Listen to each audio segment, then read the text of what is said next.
Hey there. My name is Ethan. I go by Lord Ethan. I'm a peak GM4 support player turned into a Heartstuck Diamond hit scan OTP, a Sojourn, or as I call her, the Thighs main. I'm also the head coach for U Buffalo Esports Overwatch. I've been working with our varsity team since about spring of 2021. My focus is on fundamentals, principles, standardized rules that make the game easier to play and to understand. It's been a very long while, and I'm happy to return to coaching Overwatch more openly. I'm looking forward to sharing my ideas, and I'm so beyond thankful to all those who are willing to watch, engage, and resonate with or contend against my viewpoints. With all that said, let's get into it. Today, we are looking at some gameplay from Frido. They also go by SlayingBlade, and they mention that they are a gold 2 ranked DPS player. So actually, right there on the cusp of reaching into the upper echelons of gold and into platinum. They mention that they play Genji, Emre, and Soj. Oh man, I love Emre lately, by the way. But they're struggling in all three. Need a VOD review to figure out where I'm going wrong and how to practice, what mechanics, what positioning, etc. To maintain. They sent a code, but it was a little bit short. It was a first point full hold on Route 66. So we're taking a look at this second one that got sent instead, which is a Nubani code. I actually haven't. I kind of previewed this a little bit earlier. This is a yeah. So it looks like it is a I'm not a fan of setbacks. Oh, it looks like it is a it looks like it's a win, which is really interesting. And normally I don't necessarily look at wins, but wins or losses, as long as the match is in a Clear steamroll, heads, you usually get sharp some eyes. really good things to get out of it. At the end of the day, my some of my most important personal values are acknowledgement and recognition. So at the end of the day, winning is also a really good scenario or a really good thing to observe when you're looking to be recognized for some of the things that you do well. So starting off here on this angle, I like the for one, I just like breaking the shield. Working through resources that the enemy team has to work with. That's how you win the game eventually overall. I also like the kind of gingerness with which you play this corner. You know, being really careful that you're not going to get your head taken off. Be careful. There's one too many repeats here for me, where you are out and then in and then out and then in and then out again. And at least by the third or fourth time, they're going to have a good idea of where they need to put their crosshairs to one-shot you. And it's not going to be one of them. It's going to be both of the hit scan. They're on high ground. It's going to be the Widow and the Ashe or the Zen winding up a volley for the timing that he knows you're going to peek this. So I do really like this, but you actually do take a little bit of damage on that third repeat, right? So the question is, was this angle really so valuable that you can hold it for as long as you did, or is really it fine to just, you know, continue moving, shooting the shield while you operate yourself towards your next point of cover? I don't think that you overstay your welcome, and I also don't think that you take more damage than you can justify, but those are a couple of considerations you can have. I like this position on the bus and going for this Junkrat. This is really unfortunate. This is an important principle of Overwatch, which is damage ramps up very quickly from insignificant to significant to lethal instances of damage. You have very little time to react to the fact that you are about to die here, but there's a couple of things that we can use to understand the precariousness of our situation here, right? And this is going to be game sense awareness related here. You know that the Sigma is here because you've seen his shield deployed, right?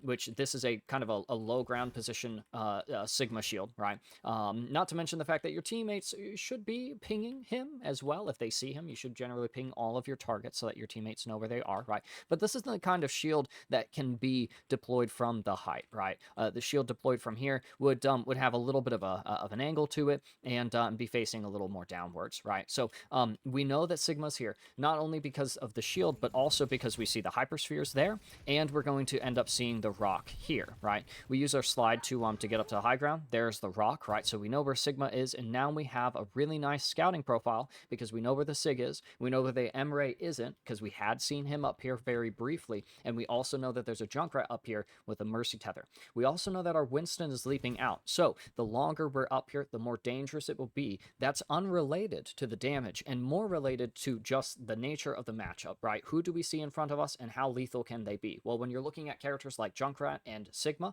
there is is no such thing as an insignificant instance of damage. Not a single one of those characters puts out a damage instance that you don't need to worry about when it hits you, especially if there's a mercy in the mix here, right? So so this is a matchup that it's really unfair to you because you just get disintegrated like instantly. Although you probably hold your space here a little bit too long, you can probably be satisfied after forcing the Junkrat and pressuring him back just a little bit on your tank or on your Onron's engage here and your tank's disengage, which is some really bad timing, by the way. If Overwatch 2 boils down to two principles, timing and map control, then this is actually some really bad timing for your Winston to be leaping out and your Onron to be engaging in. In fact, I would have really loved if the bubble had been able to stay up here and your Winston stayed in, and I think that would give you the space that you want here, right? But he didn't, and you even saw him leap out, right? So after this shot, it's time to just drop off the bus and then see if you want to path through Mega, or you can even slide backwards and up onto this height. So fair enough. Fair enough. We take a little bit too much damage. Not that we were trying to.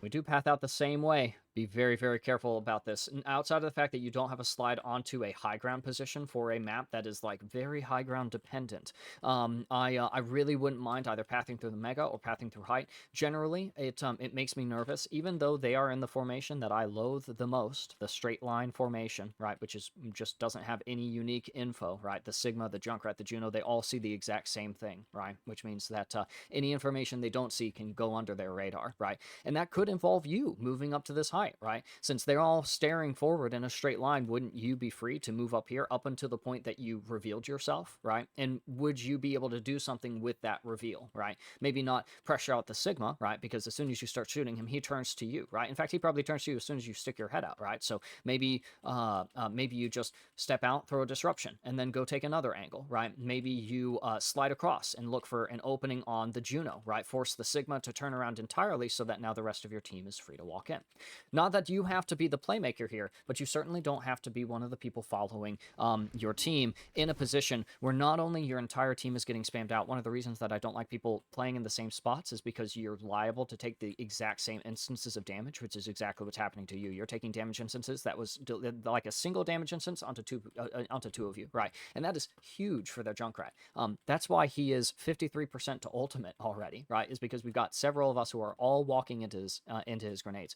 If one person walks into each one of his 5 grenades, whatever, he's going to have a lot of ult. If 3 people are each walking into every single one of his 5 grenades, he'll have a tire before the fight even reaches a mid-fight stage, right? So we want to be really careful of that. And that's part of why I like people off-angling, is that way you're not taking the same damage that your tank has to be taking, right?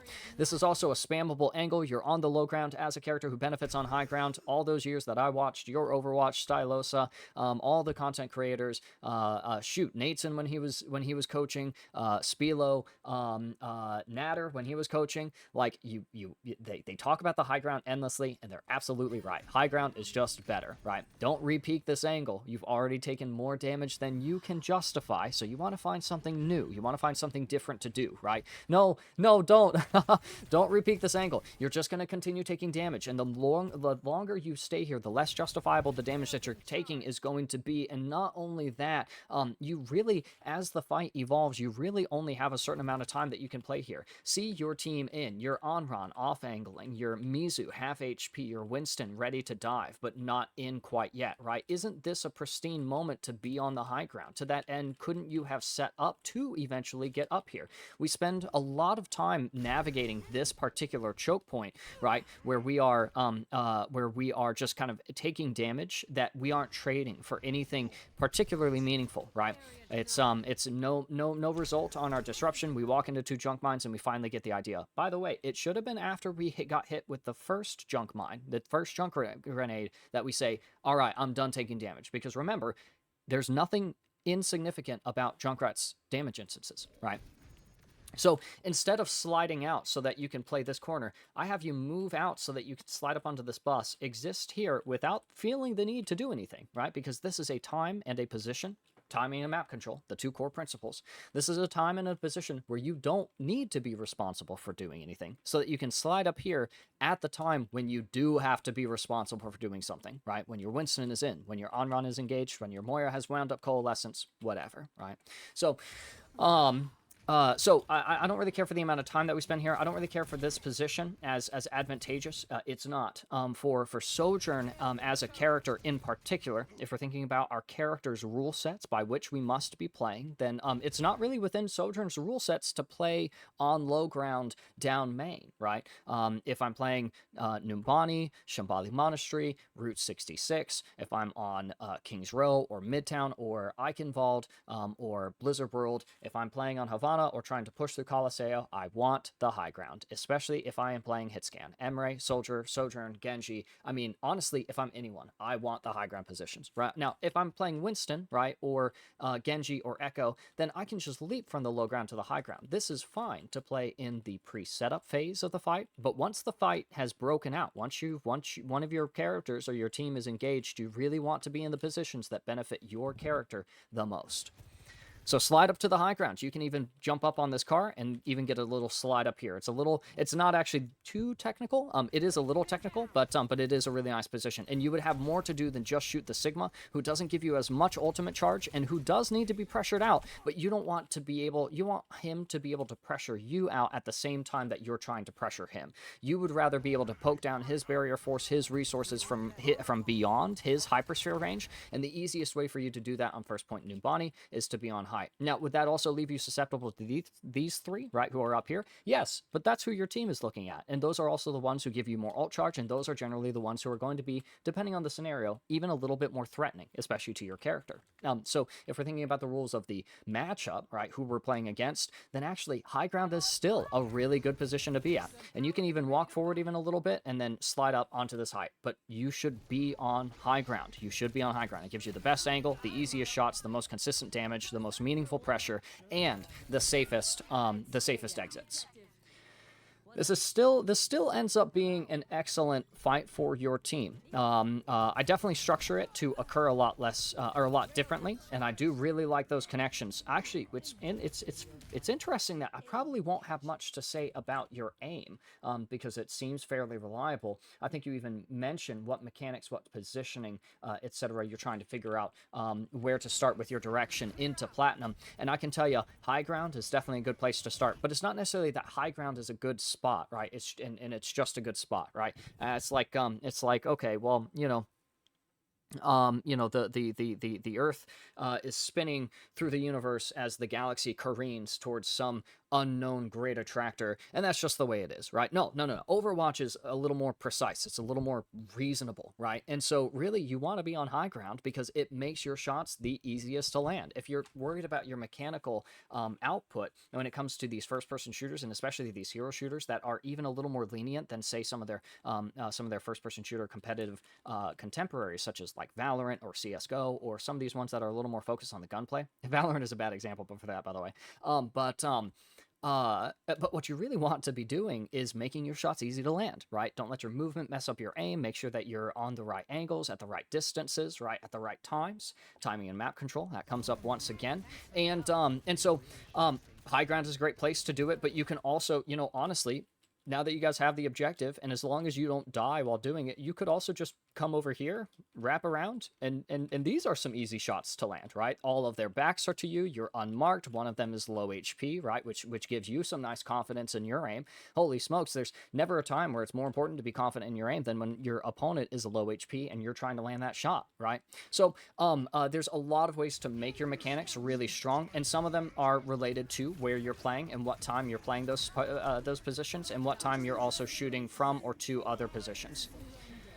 Just a little bit too late on the slide. If you have it, use it is my policy. So as soon as he goes for the windup here, literally the second that he goes for the windup, I am going for the slide. And honestly, I could see myself sliding in as well. It's my principle that it is always safer in than out, and a slide in would give you an angle on the Junkrat, would draw pressure onto you from the Sigma. It puts you closer to map control, right? The health pack here would be a safe place to go in case you take any damage, or a good place to lock down in case one of them goes critical or tries to manipulate that map.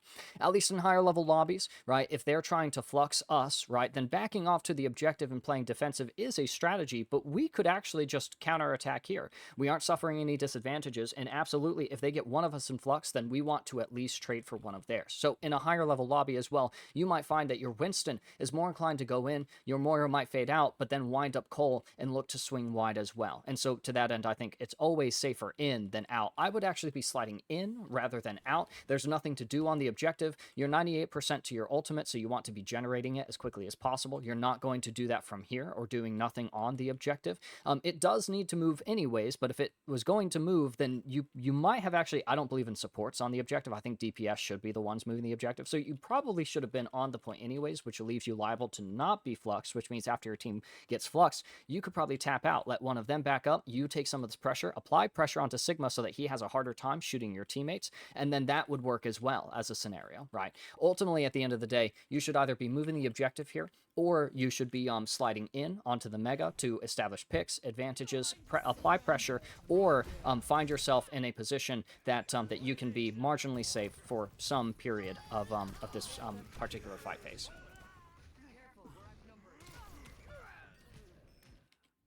Yep, just be very careful. I haven't called it yet because I haven't actually seen it too bad, but this is really the first time, and it's really interesting that you're so close to like corners and cover here that you could be peeking into, and you actually end up walking right back out into the open. Look at how far away from any kind of cover you are, right? So here's my expression: closer to walls, corners, and covers, right? If you slide out, right, get to this next corner. If you are, if you can even move over here, right? But you really want to make sure you're always playing and ending up about 1.5 meters away from your walls, corners, and covers, like at all times, is really important.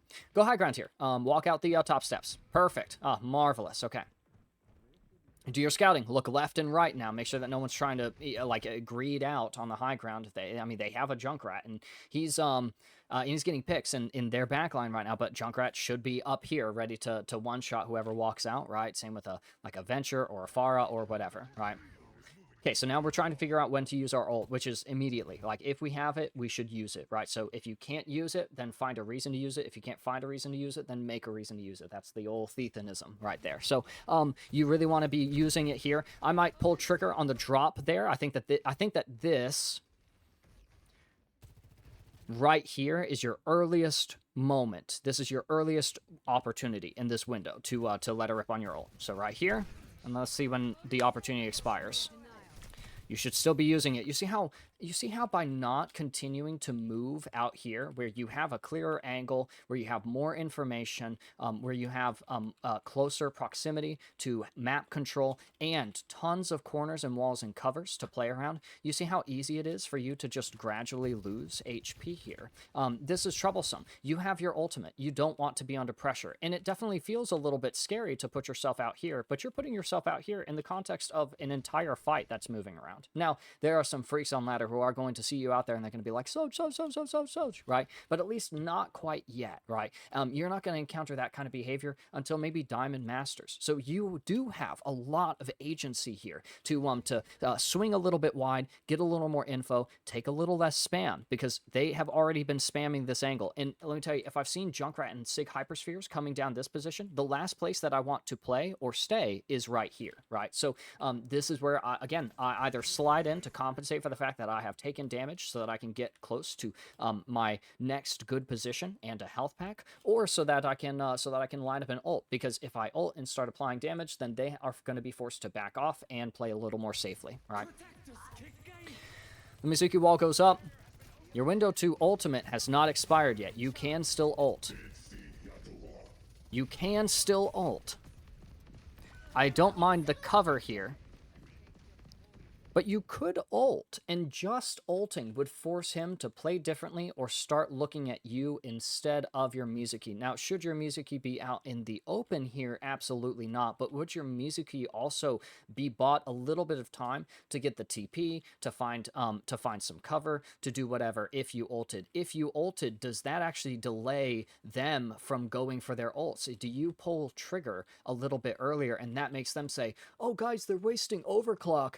We can just kite back and give up a ton of map and then just ult it back into them, right? And if we're tracking ults, then we know we bought time with our ultimate. They're going to have theirs, and all we have to do with our ult is play safely, move the objective, establish angles, and be ready for what they're going to do next, right? So I still put trigger pull on this ult. In fact, you still can, even up until this point, but now I would say your opportunity to ult has expired. Now the operation is to, your team has died, die as close to or on top of the objective as possible. You get this pick, and honestly, now I'm sliding in onto the height and letting a rip on the ult. Oh, that's a little unfortunate. It looks like you overestimated your TTK. So especially since you need to kill that Mercy, I ult here. Ooh, I don't necessarily know if I like the drop on the Mercy mark here. You definitely don't want the Sig to, like, chase you into here. That would be very, very scary. Although you haven't taken any pressure. This is where, like, honestly, I would just do, like, a little look around and make sure that, like, either A, you have a teammate with you, or B, Sigma isn't following you. It's very, very important to, like, look around you and make sure you know where everyone is in the lobbies at all times. But, like, you also are on an angle that you haven't taken any pressure on, that, like, people are low HP in front of you. I don't want you to bail on this angle, especially since you're playing the DPS Sojourn character, the one who has disruption, who has all kinds of tools, who has the ultimate. Let a rip, and all it takes is three trigger pulls that don't actually even need to be fully charged in order to get 1, 2, and 3 picks, all from the same angle. This is a valuable position that you are in, and I don't want you to just bail on it for what I can't discern the reason for leaving that, right? Now, your teammates still play, your team plays this particularly well, but it could be you stealing the show. It could be your play of the game that we see elevated, and in your gameplay that is ascendant over the rest of your team when the game comes to its fortuitous conclusion. Although I would say that I would say that abandoning an angle down which you are not marked and scouted, which means you would have the edge while you have ult against targets who are low HP, that is not conducive to winning the fights that will be much more challenging to win with teammates that are either less competent or less prepared for the potential negative outcomes of some of these fight phases and scenarios, right? So don't let go of the positions and the angles that are good for your character. And if you're curious about what positions and angles are good for your character, then you might actually have to consider playing a different character, because Sojourn, every position and every angle is pretty good for her. She's kind of nuttily strong, and especially, I mean, that's not quite true. That's an over-exaggeration. But especially the longer sight lines, the ones where her TTK is low, onto targets who are low HP, right? That was a good position. You could even swing a little bit wider if you wanted and play out here. You start wrapping up towards the steps. You honestly, what you should have done as early as possible is slid up onto this high ground, and then you have some very, very clear shots, right? So playing in ways for Sojourn where you don't have obstructions like behind the objective, where I literally can't see half of the battlefield in front of me, right? That is not a good position for Sojourn, right? You want clear sight lines, longish sight lines, right? Medium to long ranges, and within what would be 15 or 17 meters for your disruptions, right? Through key choke points and to attain map controls, right? Or to save it if you have to play a little bit closer than comfortable with for the targets that will end up diving you, to shred through monkey bubbles and make Junkrat a little more nervous about engaging with you. It's also interesting how playing behind the objective actually, like, keeps you from being able to very clearly see these projectiles and help you dodge them. You just take spam that you're like, what am I taking damage from? Because you don't have a very clear sight line, right? You don't have to stand out in the middle of the open, but you also don't have to recede to a point where you can't see what is in front of you. You must see what is in front of you. Scouting is a crucial component to winning in Overwatch. A little bit of intel goes a very long way, and the teams that compete at the highest circuits of competitive play are the ones that gather intel as much as they can, as quickly as possible, off of mere frames of information, and then they share it with their teammates so that everyone is on the same page about what kind of fight, what kind of scenario they are about to go into next. Now, I would say that here is your earliest opportunity to trigger pull on the window. Would I prefer you be navigating the heights so that you can scout this Junkrat trap and consider to yourself that Junkrat is probably up here, right? So that you would know that engaging him by yourself in an enclosed space kind of goes against Sojourn's rules,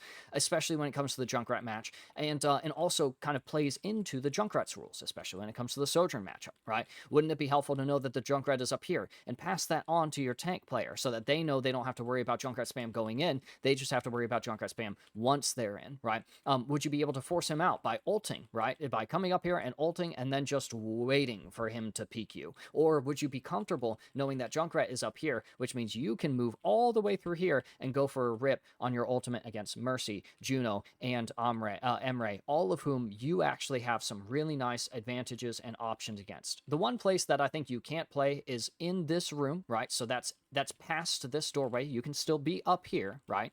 Or on the objective or behind it, right? Because you won't have an overclock, right? You won't have angles, and you will have a giant Sigma. This is a nice skin. You will have a giant Sigma in front of you, right? So I would say that now's your opportunity to go for the window. That disruption shot, the angle is just a little bit low, but I also can't blame you for it. When we're talking about mechanics and playing the right positions at the right times to make the shots as easy as possible to land, do you think that a low ground position behind an objective before our monkey is engaged, do you really think that that's going to give you the best possible disruption shot? Isn't it better to just take the time that it takes to move all the way over here? It's not longer than like 13 seconds, and then get a disruption shot that forces them back so that your monkey can leap the corner, drop his bubble, and then you're even more free to go for the overclock here. We're still holding on to this overclock though, and that makes me very nervous. My policy is if you have it, use it. And if you can't use it, or if you aren't going to use it, then find a reason to use it. And if you can't find a reason, then you have to make one. I'm going to ult to break the Sigma shield. I'm going to ult to force his grasp. I'm going to ult to get one pick. Most of us ult so that we can get a team kill, but that is so beyond impractical. And usually, honestly, it's unfair to ask players to get ults, to get team kills with their ults so that they can win games. This is a team-oriented game, and everyone has counterplay to like everyone else. So let a trigger pull on the ult here, instead of sliding out, actually, because as Hadi once told my team in a VOD review, more damage equals less pressure, right? If you apply more damage to the enemy team, it is going to be harder for them to apply damage to you, or more pressure equals less damage, right? So pressure the enemy team, break the Sigma shield so that they're not all comfortable standing on top of the objective and shooting only you and your tank, right? I also don't like stacking on top of the same position, remember? So honestly, fanning a little bit wide so that you can compel your Onron to be comfortable going in at this angle, or even playing the long sight lines on the Mega here, or going up to this high ground in some way or fashion to get a nice angle to get scouting information and establish a scouting profile. But you see how you see how far out like of safety you have to walk in order to just get a shot that doesn't even get you a pick, right? This is a huge risk for a payoff that isn't actually all that rewarding. Would it be easier from this position? Would it be safer from this angle? You're together with your on-run here. You would force the entire team to turn around here, and the two of you would still have the total authority to just leave and come back main, slide up to height, and next thing you know, their Sig shield is deployed on this side while you're up here on this angle, meaning that you're free to fire down on the Junkrat and the Emre, and then if you take a little bit of damage, you can just go into here or just drop from the height, right? Here, you have to either continue going all the way to the stairs, or you have to go all the way to this mini, which might already be gone, or you have to go all the way backwards, which it's not always better out than in, right? In fact, it's almost always worse if you're going out than in, right, to the fight. So, so really, it's really tough that you're going to get forced out of this position just on the basis that you are choosing to play here, right? Go elsewhere. You have legs to jump onto the height with, right? You have a slide to swing with, right? It even looks like you want to go over there, but you've been dissuaded now out of doing it because you're low HP. Well, for one, you do have the self-regen, which should kick in as long as you don't take damage, which means the repeak here isn't conducive to getting the health that you need, or the passive regen that you need to take an angle over here, which would still be valuable, again, as long as you're not dying with it, especially since you have your ultimate, which you do want to be setting up for. Remember, you have to use it. If you have it, you have to use it, and I don't see you making a reason to use the overclock. This isn't even a mechanics thing, and it's not even a positioning thing. It's actually down to just you have an ability, and you need to use it in order to understand better, like what the mechanics and the positioning should look like in order to get value off of it. I would rather you rip overclock into a Sig barrier, a Sig grasp, a Juno Ray, a Mercy Valk, and a Mizuki ult, right? And not get anything at all, so that as soon as all of that is over, you you can start building your ult again, because you just moved the fight forward. You ulted, and then all 5 of them popped their ults. Is that not an advantage for you and your team, right? Just the fact that you ulted was able to force all of these cooldowns. But honestly, even if you're not going to get picks, even if you're not even going to force all these resources, let's say you ult and then they scatter like rats, right? Doesn't that help you understand better? Okay, that's one more scenario that it's probably not great to ult, right? The one where they can scatter like rats. Or at the very least, if they scatter like rats and you get movement on this objective, that's actually really valuable, by the way. If they let you play the objective the way that your team wants while you're ulting, that's actually pretty good too. The idea for getting better in Overwatch is to go in and make as many mistakes as differently as possible, as quickly as you can. And the more you learn about what you can't get away with, the more you will understand what you can get away with. But I don't see you trying quite enough. Not for my taste, and not for as clean as I think your mechanics are. You're not actually struggling. I haven't mentioned your aim yet. Your aim has not been the problem here. It's just the fact that you're not putting yourself in the positions to get the good aim, right? You're playing behind obstructions. You're not playing the high ground. You're not angling off of your team, right? You guys are all standing in the straight line formation against their straight line formation. What is going to happen? They're going to shoot a Winston bubble and you're going to shoot a Sigma shield until the match ends, right? But you have to open up the map. It's on us to not only play 20% of the map. We want to play 80% of the map. That's why I liked this off angle, this position. That's why I didn't like you bailing from this spot. That's why I liked you sliding onto the mega pack. That's why I liked you moving up here, is because it was not the map that was already being played, that had been being played. Change it up. Change it up.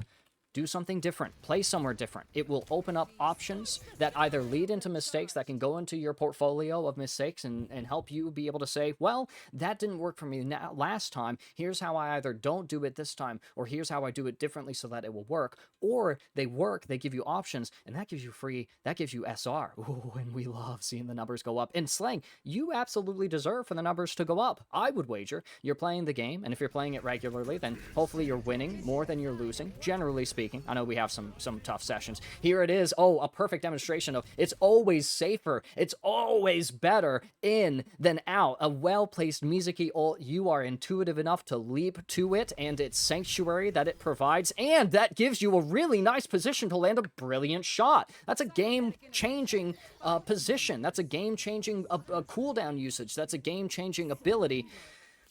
But the round ended, Frido, and you did not use your ult. And that one ends up being profoundly disappointing to me. Imagine how much easier it is if you use your ult. Imagine how much more damage you can deal if you use your ult, how much pressure you can apply. At the end of the day, Overwatch is sometimes about forcing Overwatch players to play differently, right? If you give an Overwatch player the choice between a bad decision and a good decision, what do you think they're going to pick?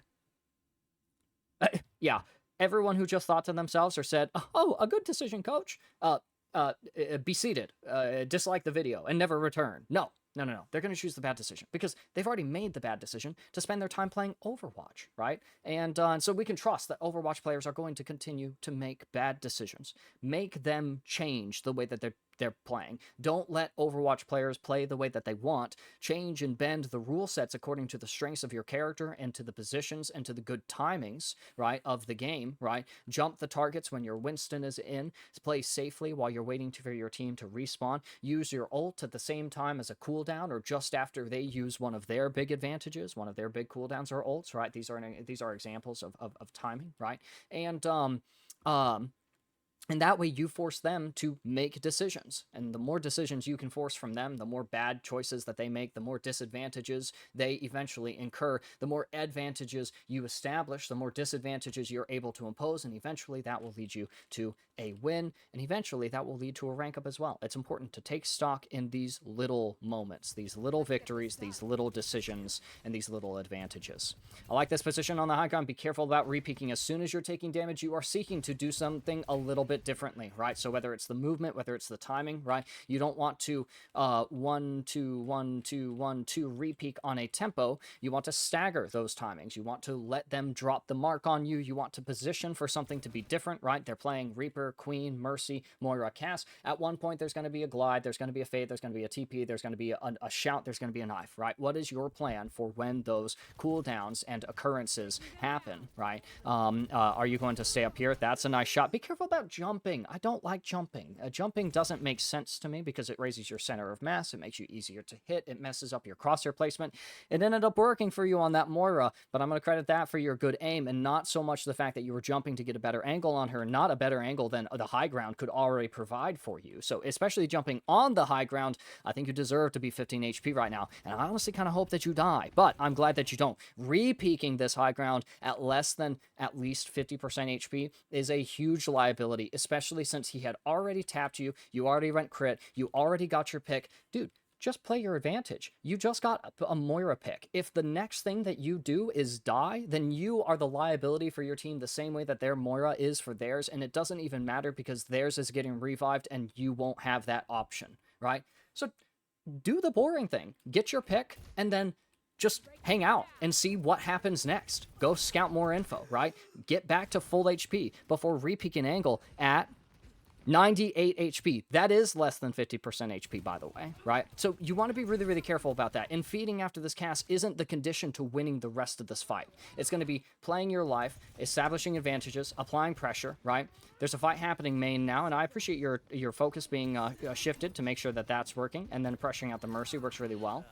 I don't like the drop from height. Oh, I think that might have been a little bit of a misinput, though. I'll give you a little bit of credit there. And then now we are just looking to be elsewhere. This is really bold. I don't really like this, and I'd rather you just being on height and just playing the comfort of that position and playing that angle that it provides. So again, just jump on top of the car and get back up high, or just turn around and climb the stairs all the way back up. We constantly trick ourselves into thinking, oh, I have to be engaged, oh, I have to be in, when really, like, the rest of your team can be in. Your horse is on the horse character, so she can be in wherever she wants for pretty much as long as she wants. You're on Sojourn. You have rules to abide by, and you have a job to do, and the easiest place to do that job is from high ground, so if you drop, then take your time. Take the time that it takes to get back up on the height and put yourself at a position and at an angle at a time where it is going to be easiest and most valuable to land your abilities and your shots down the positions and at the targets against whom those investments are bringing the highest payoffs. I don't necessarily like this this engage. There's a lot of reasons to it, I think. Well, it's always safer in than out. You have the health advantage. You saw your Iari beam. Your Iari ends up with you. You do get the mechanical output to dispatch that. I don't like bailing on this angle, right? Especially since you actually did see the Mercy here. So earlier when I mentioned off of mere frames of information Overwatch players are collecting and gathering, you see the beam tether. You still see the beam tether. In fact, you even see the Mercy here. So just deciding to abandon this angle when they have a Mercy, she was blocking a cast. It was the two of them on an angle. Like, what else is she going to do? She's probably going to revive. It's gold, right? And so I would hang out there. I would, because again, Mercy knows to play out the timer. See how timing and map control, right? You forfeit your control of this angle.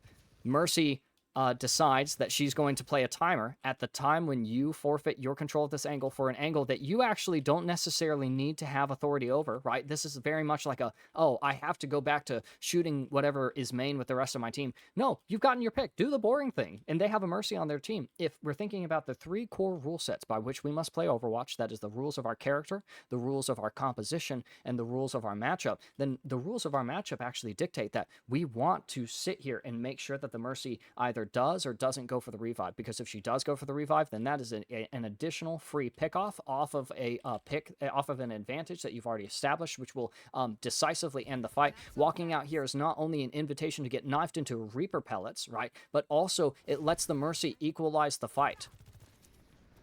And now the cast has you marked, which means the moment you repeak, he actually should be comfortable taking this duel. And even though he is at a lower position, he has the Mega Pack, which is map control, and the Mercy with him. So I would actually tell him to stay in this duel because I think that you, at that point, would have to either leave or just perform insanely mechanically well. He's going to end up going main here, but I think that you really could have stayed on that Mercy. So now they're closing the distance main, which means like really, really important now for you to be on height, especially since someone's already up there and your team, that's going to distract your team. I don't mind damage down main onto like the queen, but also see how the fight has changed, right? The fight is different. The Cass and Mercy aren't over here. They're over here. They're winding up Cole. They're trying to walk in like as a brawl comp down main, which already is a little bit weird on Numbani. I would rather just be looking to like push up here because none of you guys were stationed up here. So this is like free for them to operate. No pressure that they would have to work through in order to come up here. And then they could just drop on you guys, right? Which is really good for their comp. But instead they're trying to walk main. But the point being, the fight has changed. And even though the fight has changed, your position has not. So earlier when I mentioned that you really only have like 8 to 12 seconds to play any one position, you definitely should have been looking for a position, a new one to take much earlier on, right? And you're still stuck here, even though there's this high ground, this high ground, this high ground, right? There's all the way back here. You also have your ultimate at this point, right? So you're thinking about where can I play that my ultimate will be best. Well, maybe it's actually right here, right? Maybe your ultimate is actually really good in this position, and if that's the case, then just ult here, right? Use your ult to compensate for the fact that this is a low ground position, front facing, a brawl composition that wants to knife you and then run you down, right? Make them scared of you or force them to use all of their cooldowns, right? It could be your ult that forces the knife, the Cole, the Valk, the Wraith, the Shout, right? The knife, the axe, right? And so even if you're not going to move your position here, which you should be on height. I can't emphasize that enough, right? You could also be ulting here. Marvelous. The ult comes out quite late on the timeline. I believe that your earliest opportunity to ult was here, especially since you're occupied with this main angle, and especially since they're Sojourn, since they're Moira coalesced. You are the first person with ult on your team. So if they're ulting, you have to ult, because that's an advantage for them. We like to sometimes break down Overwatch fights into like point systems for me and my team. And we say, okay, every character that's on the field is a point for each team, right? So it's 5 versus 5. Every ult that's in deployment is an additional point. Okay, so now it's 6 versus 5 is the score. If you ult, you equalize that. That's advantages, right? You want to build and you want to establish advantages and impose disadvantages, right, onto your opponents and against your opponents. And so every person on the objective in a fight is a point, right? So right now you guys might have 6 points just because your Arissa's on the point, right? But you guys might lose one because you've got a couple of people who are out in the middle of the open, or because you have a Sojourn that isn't on high ground in the position that she should be maintaining, especially since she has her ult. As soon as you got to like 80% of your ult, you really want to be thinking about how you're going to use it, right? So that A, you live long enough to be able to use your ult at the earliest possible window, right? And most valuable window, right? You don't want to sacrifice timing for value, but you want to, there's usually value in timing things a little bit earlier than we're comfortable with, right? That's the case for Briggs rally. You always want to rally a little bit more, a little bit earlier than you're comfortable with if you're a Brig player, right?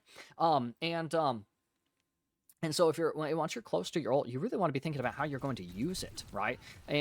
So there's an expression that I have, 3 calls that you're making when you're playing on a highly competitive team. You are calling ult when you're 80%, when you're 100%, and when you're using your ult. You're supposed to say. And at one point during each of those 3 moments, at any one of those 3, and only at one, you're supposed to say what you're going to use your ult for, right? And that helps us get in the mindset of like, okay, I'm going to use my ult. When am I going to use my ult? How am I going to use my ult? And if you're thinking about how to use your ult, you're probably sliding to high ground, because high ground is a really easy position to land the best, most valuable shots with an ability that demands high-level mechanics for its value. And so even though this is an acceptable ult, I don't think that this is your best possible ult here.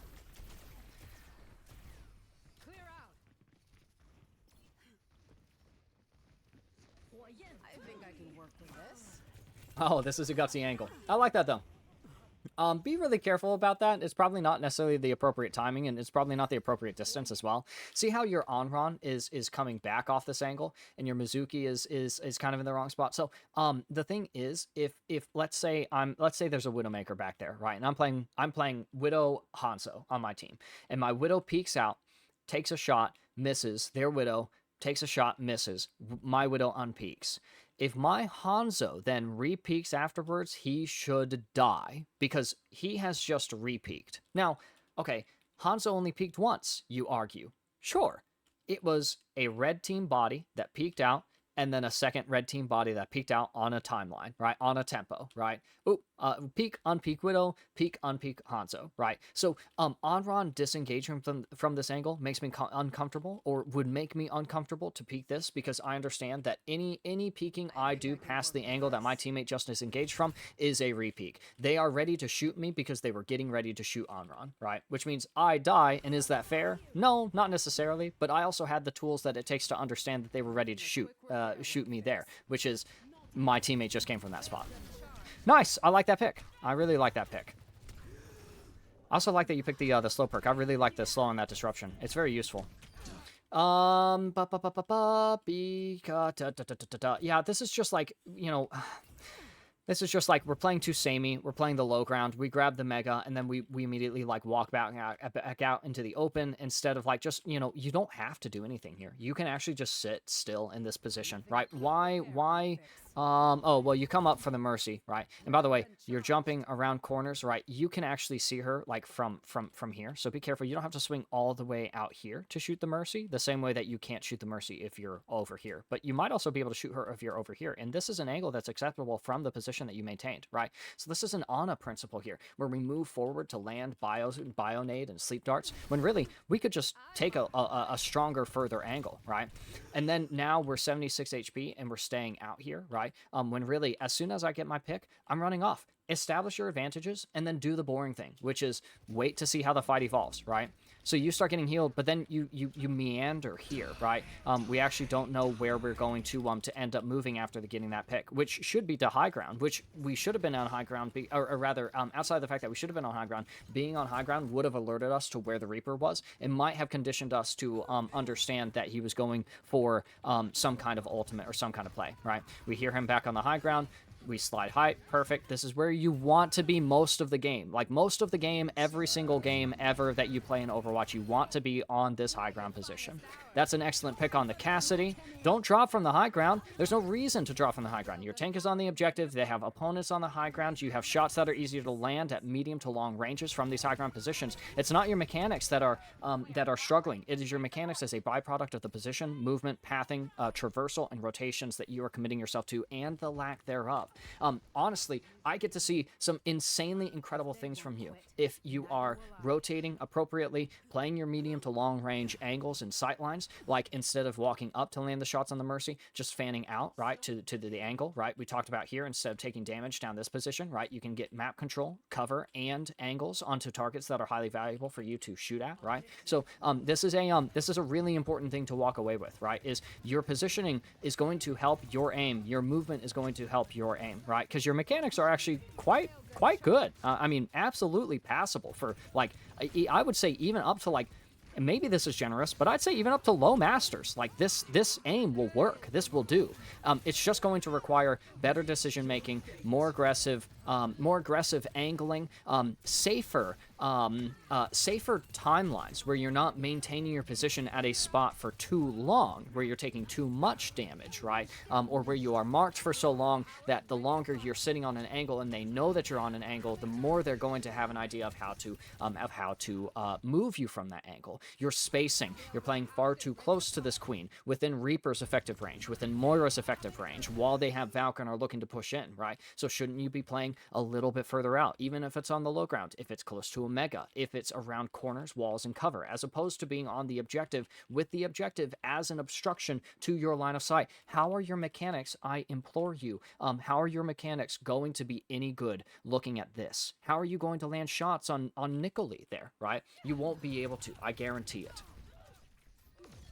We do manage to slide out in a situation where I think we should have died, and we do got a really nice shot. But you know what the thing is? You're playing the range and the position and the time for that shot, right? And then we slide right up in, and we should get punished for this. Yeah, no options. No options as soon as we jump. Dude, do the boring thing. And just after you get that pick, just if you want to be aggressive, then set yourself up to be aggressive in the next phase of the fight. Don't force the fight forward just because you've gotten a pick. Force the fight forward because you have advantages to play off of, right? So I mentioned that you should ult because that moves the game forward, right? But you're ulting because it's an advantage that you have, and that it's something that you can use to establish advantages with. Here, you just established an advantage and decided now's the time to shift in, right? When really, after establishing an advantage, you want to figure out how to establish your next advantage, not immediately jumping on the next gamble to an advantage, right? Because now you are left with no options, because the last thing that you ever want in an Overwatch game is to do something which closes all of the potential doors that you've got to walk through. I'm very pleased with this, by the way. I'm being a little bit hard on you, Frido, but that's because I'm a very, very picky person, and I'm also a Sojo TP myself, so I'm a little more attuned to like how I would prefer playing this, or how I would see my Sojourn playing this. That's a nice contribution to that pick on this Mercy. I do really want to remark on how good of a disruption shot this is.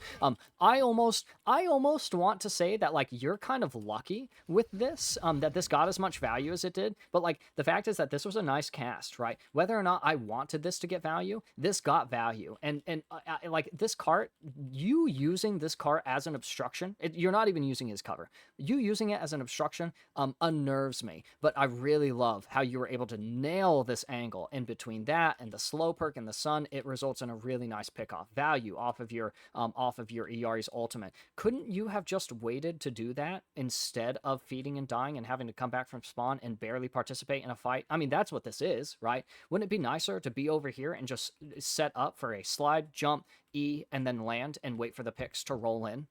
One of those is easier and more valuable, and falls more closely an attunement with the rules of how you play Sojourn.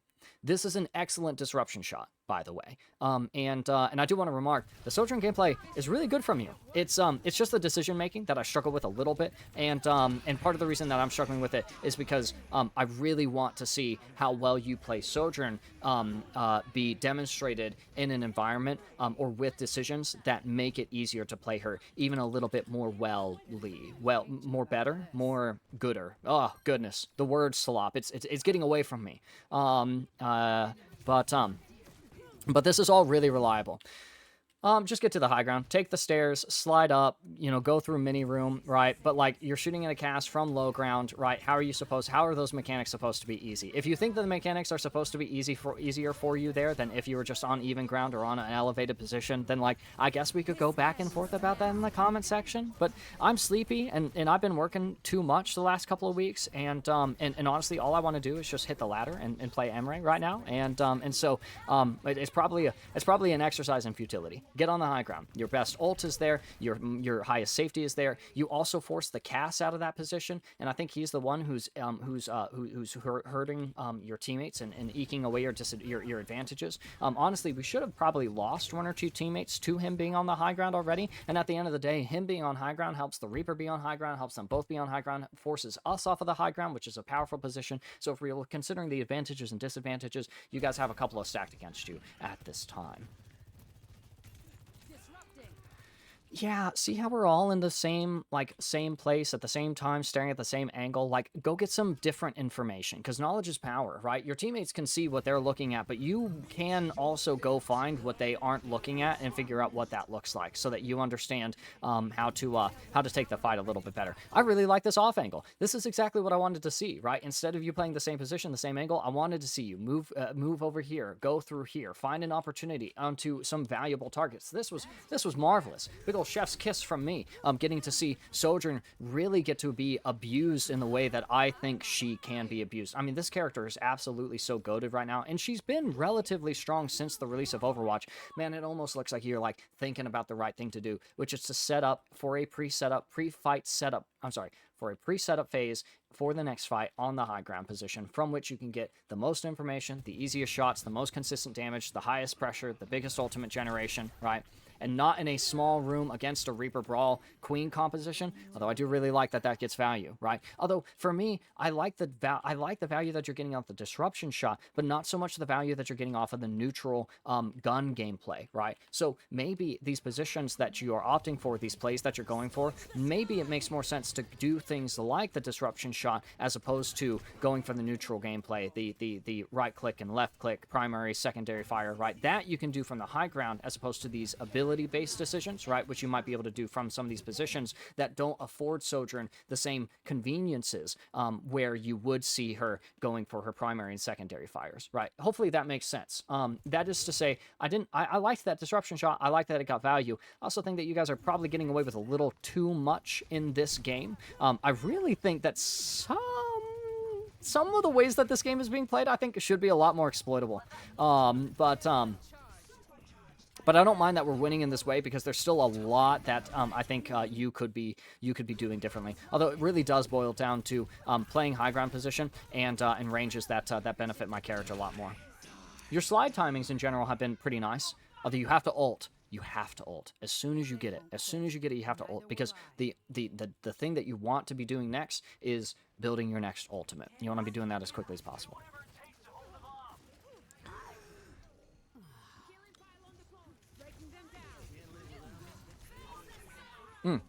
Yeah, that's unfortunate. Remember, it's always safer in than out, so I would just slide across, right? Slide across behind my barrier, next to my next supports, right? And then that'll probably give me more options, right? So you kind of self-isolate, and then you stayed isolated. You saw that Uriari is with you.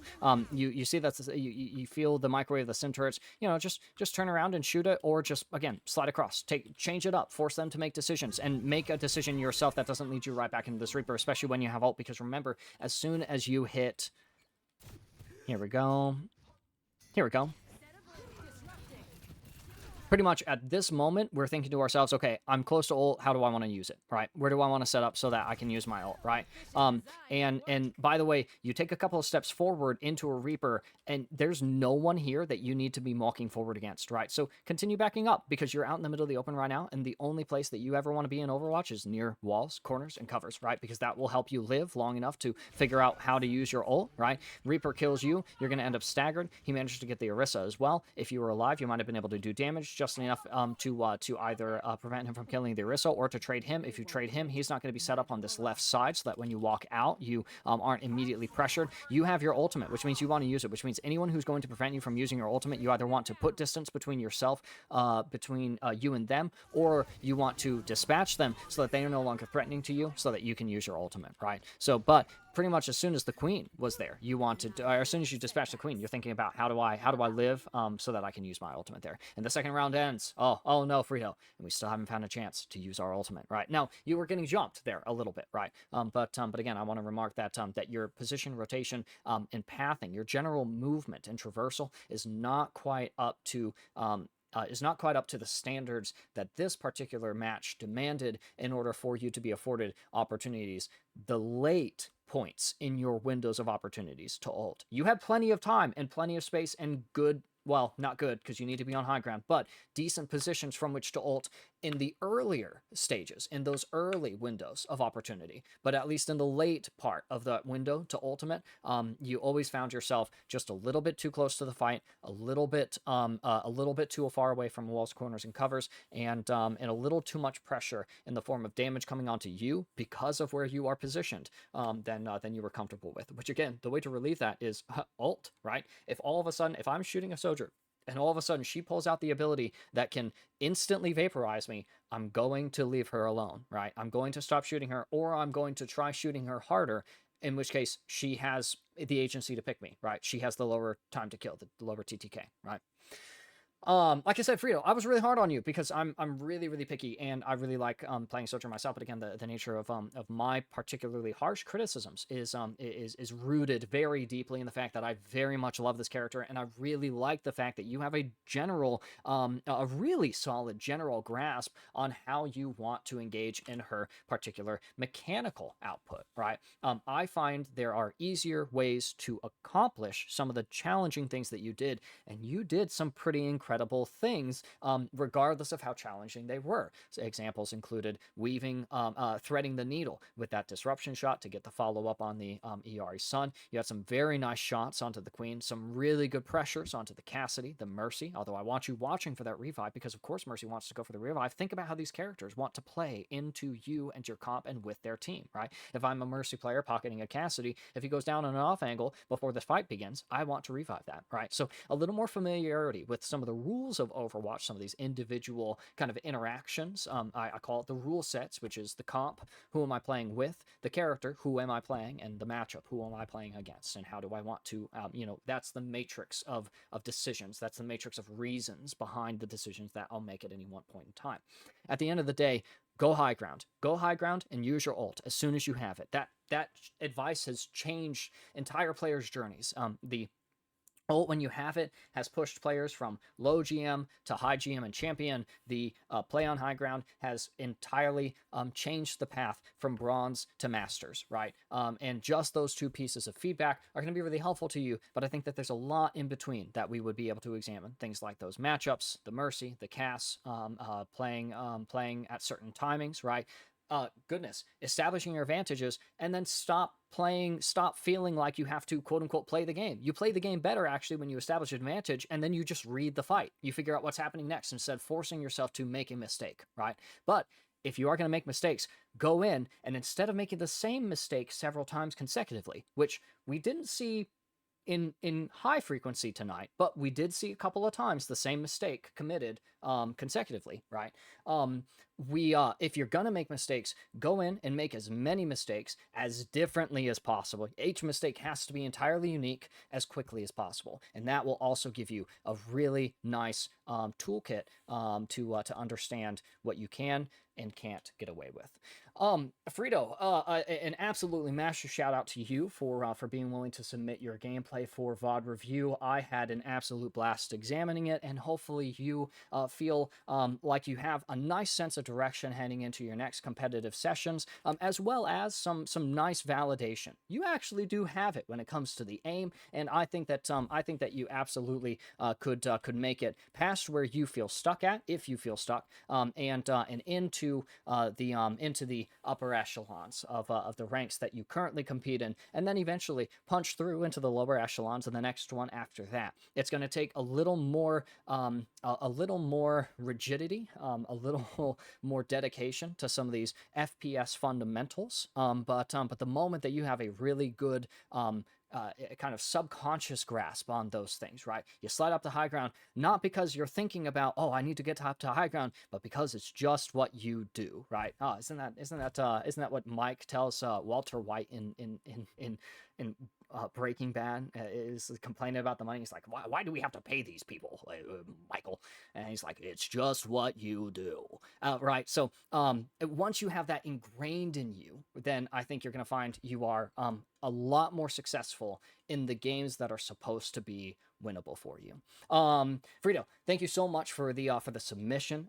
Thank you for watching. Feel free to leave any comments or considerations, contributions, contentions in the comments section below. And thank you to all those who watched, liked, shared the video. Feel free to comment or subscribe. Although keep things positively oriented. I'm not going to tolerate people being weirdos. That just doesn't make sense. We're here to celebrate the fact that we can play Overwatch, this fun, simple video game, which brings us mere mortals the basest of pleasures, and that is all that we're that's all that I need to see in a comment section. So thank you so much, Frido. Best of luck to you in the upcoming competitive sessions. Have fun in this season of Overwatch, and I will see you guys again next time.